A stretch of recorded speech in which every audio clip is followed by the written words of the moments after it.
America! Welcome to Angel and the Wiz. Okay? This is a little bear that I sleep with sometimes. He spoke to me and he wanted to come down to the studio, and I figured to this week's word, I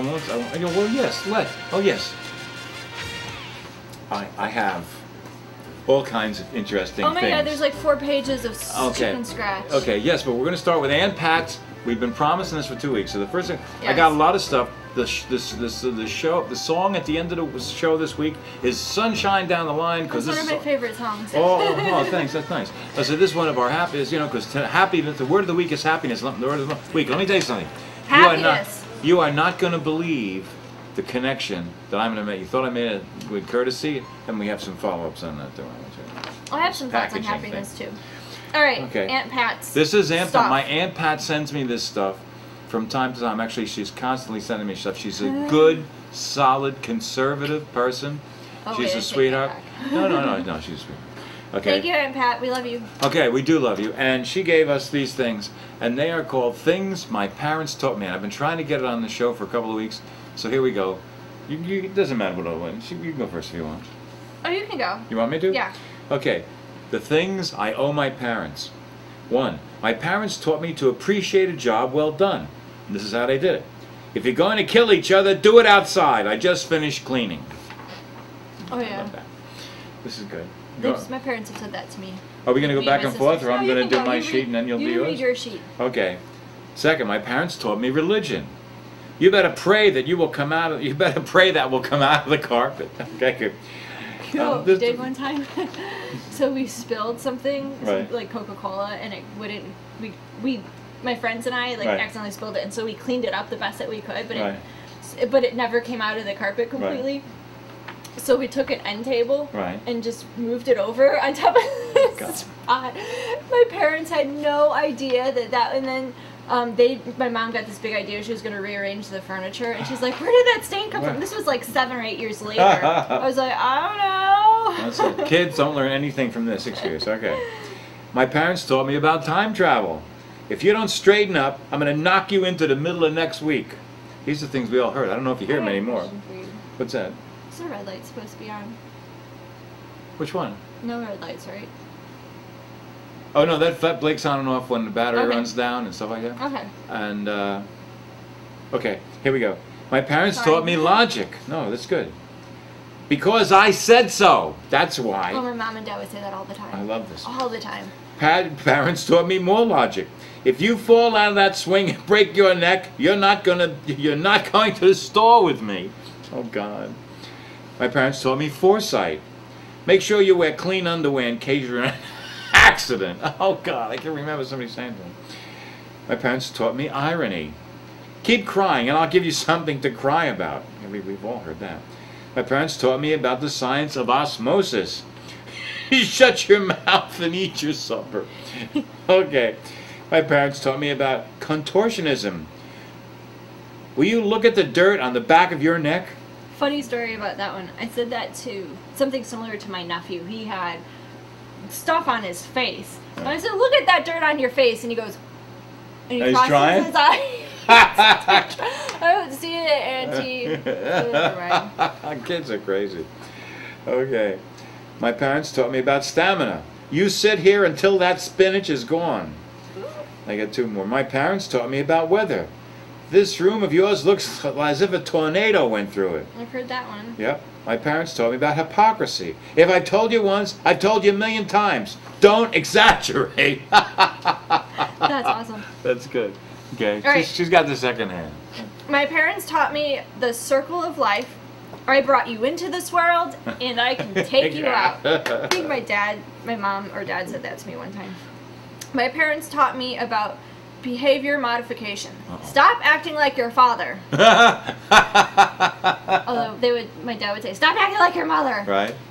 My parents taught me about envy. There are millions of less fortunate children in this world who don't have wonderful parents like you do. My parents taught me about anticipation. Just wait until we get home. Oh, yeah, right. That one I've heard. Yeah, we've all heard that one. Just wait till we get home.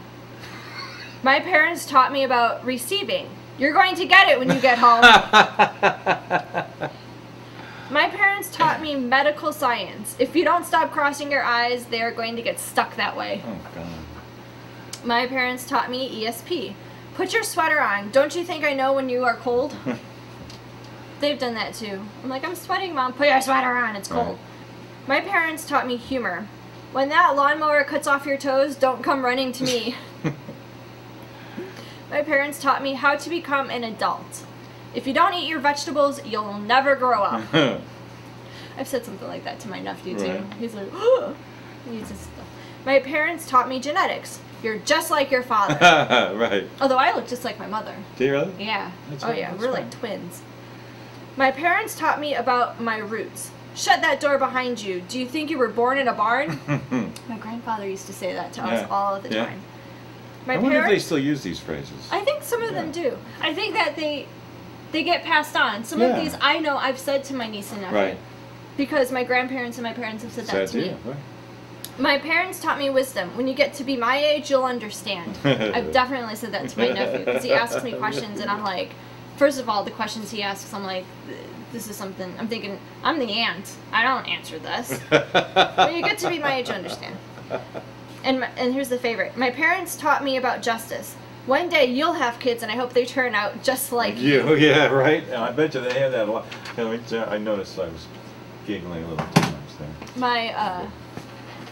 Thank you, Aunt Pat. My parents have said that to me too. I hope you have children just like you. And I'm thinking to myself, I ain't never having kids now. I know, and I'm like, you have a box. Before we move, on before we move on to this week's word of the week, which is happiness, and wait till you hear the connection I make with happiness and Iraq. You're gonna love this one. We're gonna delve just for a second or two back on last week's word, which was courtesy, because I want to make a point. See this here? See this here thing? This is from the back. And I'm using a Stouffer's box.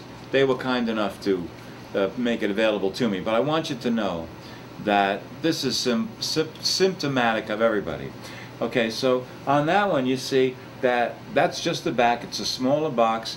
And they got all of this stuff here that you don't need on the bottom. And the stuff that you really need to see is as small as can be. Watch this one. This one is really horrific.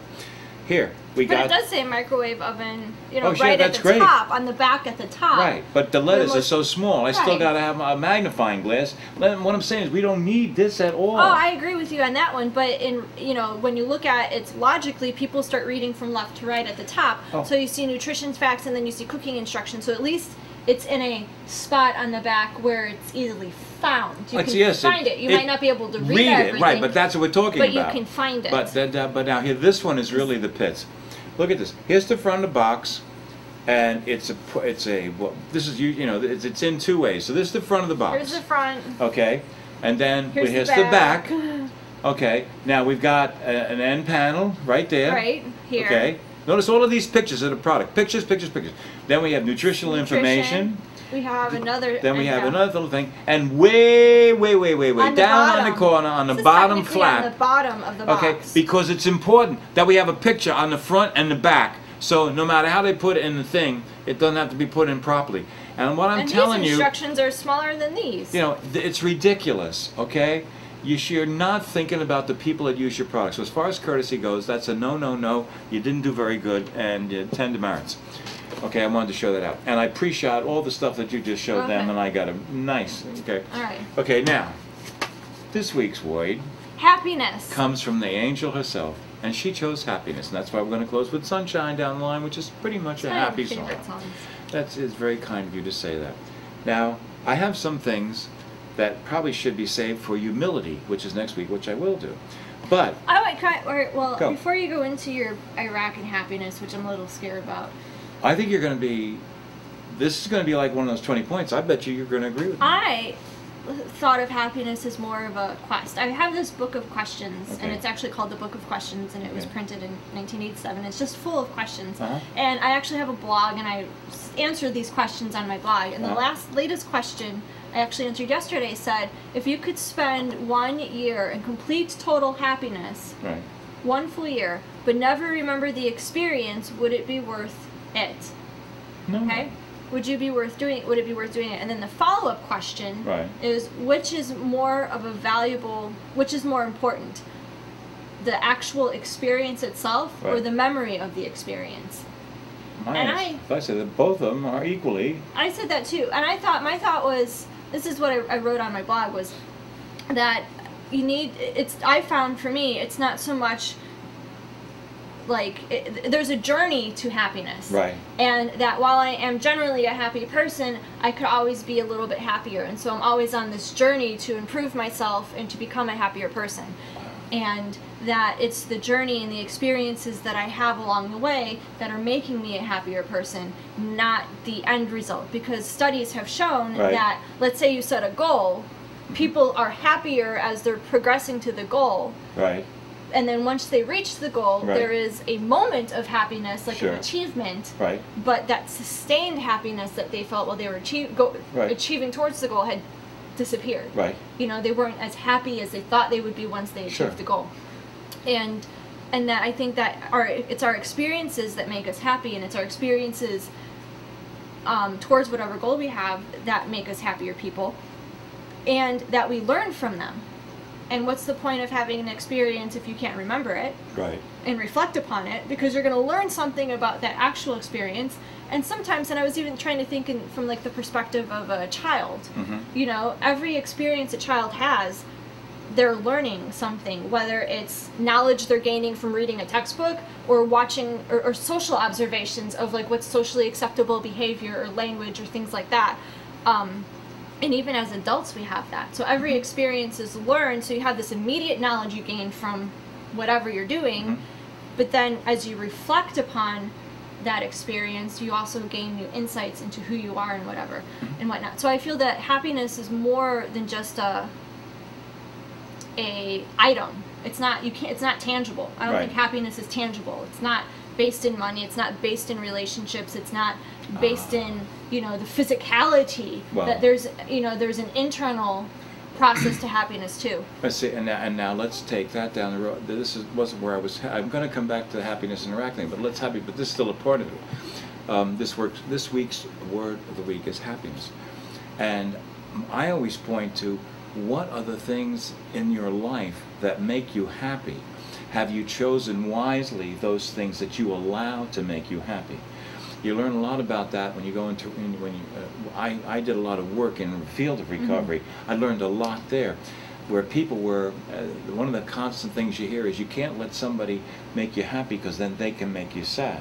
In other words, so anybody that can do one thing can do the other Right. thing, and Which is why so you they're can't- very can't protective of base themselves. Happiness on a relationship. Well, no, but you can be happy with the things that happen within that relationship. Right. There's nothing wrong with that. But and that's something that the other side of happiness that I wanted to point out was that happiness.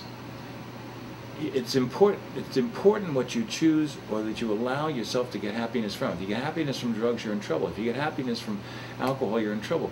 If you get happiness from money, you can be in trouble. If you get happiness from material things, then you've got to you want to examine how you can get happiness from other things in life, because all of those things are immensely human and fallible, and can disappoint you. Whereas if you got now see, I've been with the Lord since I was a little tiny kid, so I've been happy my whole life. Every day I wake up, I'm happy. You know, even if I have a tough day or something goes wrong, something like that. I've started practicing anxiety management, which we can talk about if you want sometime, and I found that is really a great tool. I'm starting to tell people about it, because if you can manage your anxiety, you could eliminate the stress that it would be causing you. Okay, so that can be a really important thing in helping you achieve happiness. The point I was trying to make about happiness before I go to Iraq is that if you choose wisely the things that you allow to make you happy, to bring happiness into your life, I think you'll be happier and more positively happy for a longer period of time. That's why I look for spiritual things, you know, like the Lord and just life and being alive and just, you know, I mean, I wake up, I'm happy. You know what I mean? I'm alive. I've been blessed, and I've had, you know, I've lost both my parents. I've gone through those kind of things and all that stuff. But twice I lost both my parents. Okay, but you know, it's it's never been like that because I've always been with the Lord. The Lord has always been there for me. I always tell people that the footprints in the sand, when you see that and there's only a single footprint, that's me. My feet have never touched the ground. The Lord's been there the whole time. Now, remember we did it. But do you think that you could be a happier person? Like you're happy, but do you think that you could even take that to progress to a happier person? Because I felt that I was happy, but I realized in some ways I was also just content. There was a contentedness to my existence. Oh, but that's a part of happiness, content. That's why I make the point in the stories behind the songs, that once you realize, when you're a young man, once you realize you're not going to sleep with everyone you want to, your life becomes easier. Okay? Okay? And the point of the way I say it in the show is that once you realize you're not going to know everyone you want to know in the biblical sense, right, it eliminates a tremendous amount of stress in your life. Now, last week with courtesy, we got into the packaging, and we said that it was not courteous the way the people pack the stuff.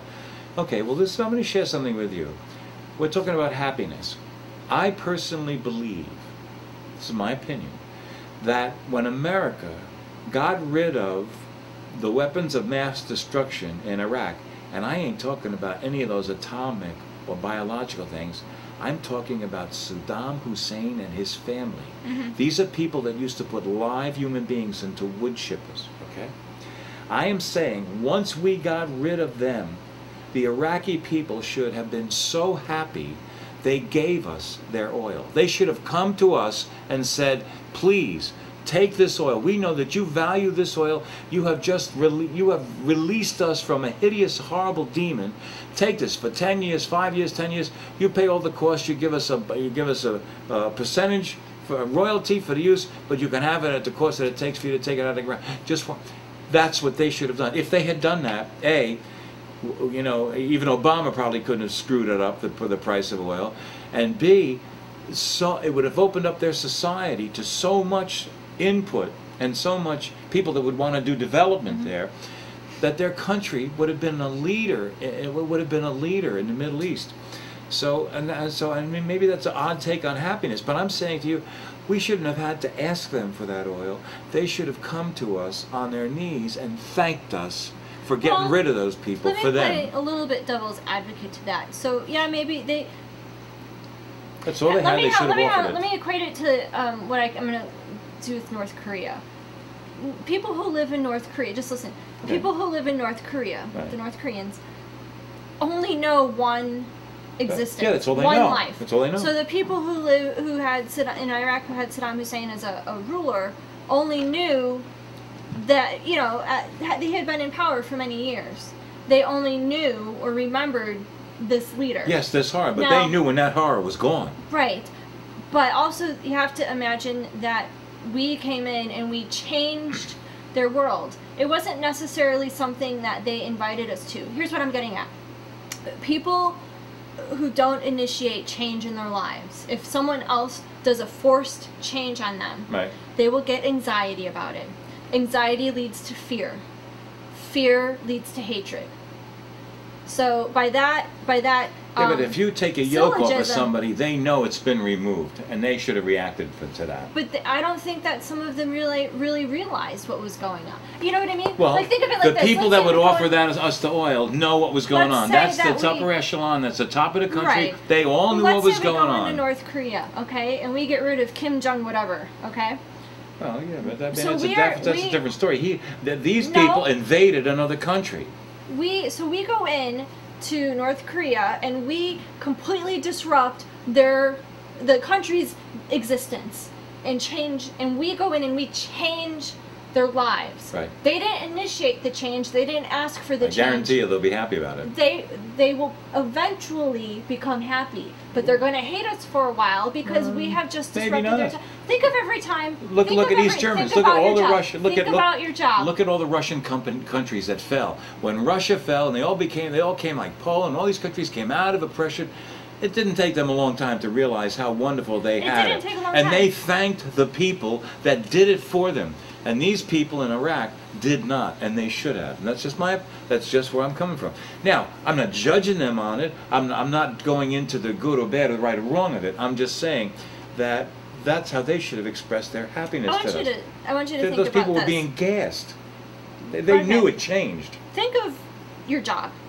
Every time a change comes down the pipeline that obviously you don't initiate, how many times have you heard people say they hate so-and-so? They hate this manager, they hate this person, they hate this, because of whatever reasons they come up with. Usually it's improper implementation. It's going to go down to that same thing. They didn't initiate the change themselves. It was initiated by someone else. So that people now have anxiety about how they're going to do their job. Mm-hmm. They're now in fear that they might lose their job, or they might lose hours or whatever. Right. So now by that, they hate the change because the change has caused anxiety and fear. Okay, now I appreciate all that, but that's a job situation. This was a situation where people were being murdered and killed and horrible things, and everybody knew it, and that was stopped. It was clear there was a difference. And I don't want to belabor the point. It's just no. I want to go in the wood chipper if I don't do well. You know, can you imagine what that is like? I mean, that is such a hideously horrible, rotten thing. These people were demons, and whether it was because of ignorance, whatever, so God can judge them. You're just saying that Iraq was not as grateful to us as you think they should have been. Yes. In other words, if it was me, I would have been so happy. I would have said, "Take it. You guys come in, build, let your companies come in, build it, process the oil. For the next 10 years, you can have it at cost, but we get 25% of all you make." They couldn't lose because they never got a dime before. So, I mean, they would benefit. Those companies would come in. Their country, Iraq, the companies would have come in. Iraq would have exploded with all kinds of financial activity. They would have been the leaders over there. I mean, it's really scary. Now, I don't agree with it. All right. We can't talk about happiness unless I mention, I truly believe that Gallagher is the funniest, satirical commentator, comedian out there. Now, people know him for Smashing Pumpkins and stuff like that. The guy that smashes the pumpkins. Okay. Before your time? Probably. Okay. Very, very funny. His outlook and how he puts things into words is just pretty wonderful. And I was watching one of his things called The Bookkeeper the other day, and let me tell you something.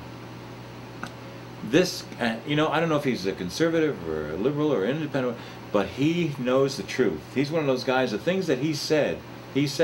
Now, he's a comedian, so of course some of it is done with comedy. But the idea is, wow, time's almost gone.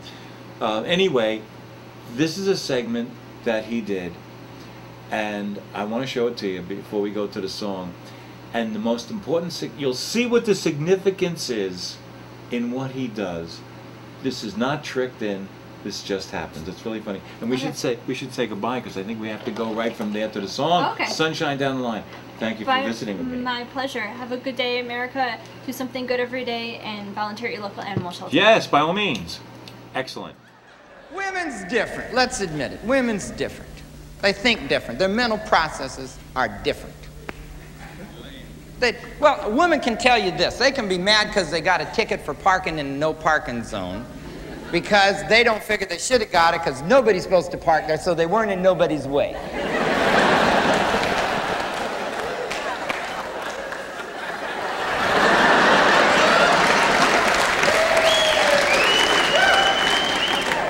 Women can save you money buying shit.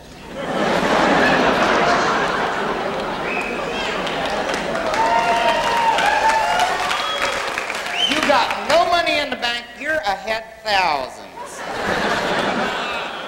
You know how the rap goes, you come home and you find it at the house and say, when did we get that? Well, we was gonna have to have it. I was gonna buy one anyway. There was gonna be one there. You should be glad I found it.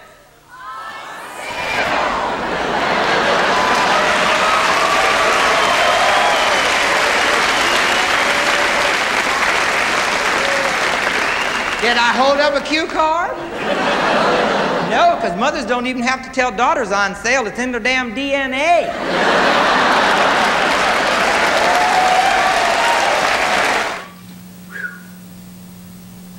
Sunshine down the line.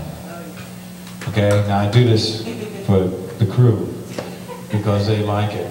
And I'm going to tell them, I'm telling them the truth. You see this list that I make? I walk out here and I'm cool.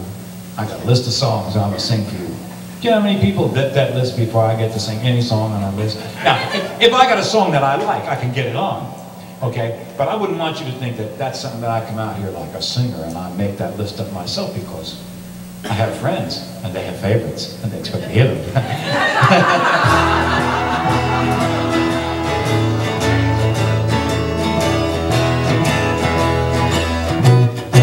Oh, now did you notice the case? Okay, when I used to play in Greenwich Village, this was, you know, you had to be loud because I'm in Washington Square Park. And that's where, don't know where I'm going. That was a good song. That was like a quarter song. You know, you got quarters for that. You know what I mean? You didn't really get dollars in those days. This was the 60s, you know what I mean? And you got quarters was a big deal. You get enough quarters, you ain't got $10. So this was one of those songs that we used to use, you know, to bring people around. Well, sometimes when the chips are down for people that you know, well, try real hard to lift them up and try to let them know that there's sunshine down the line, the further down the road to go, the breeze is blowing fine. So just enjoy the fact that you're alive. Oh, sometimes when the people cry, try to let them see that tears are shed to make you glad there's somewhere else to be. There's sunshine down the line.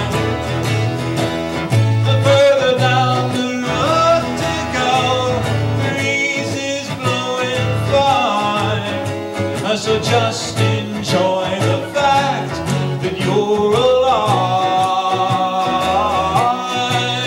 and don't behave on cloudy days by running away. Hey, stand up and let your hair down and get it wet and chase the clouds away. So sometimes when the darkest night creeps into your day, we'll find a friend and hold them close and let love light you way. Oh, there's sunshine down the line, the further down the road to go, the breeze is blowing fine. So just enjoy the fact that you're alive. As sunshine down the line. And sung by the Wizard.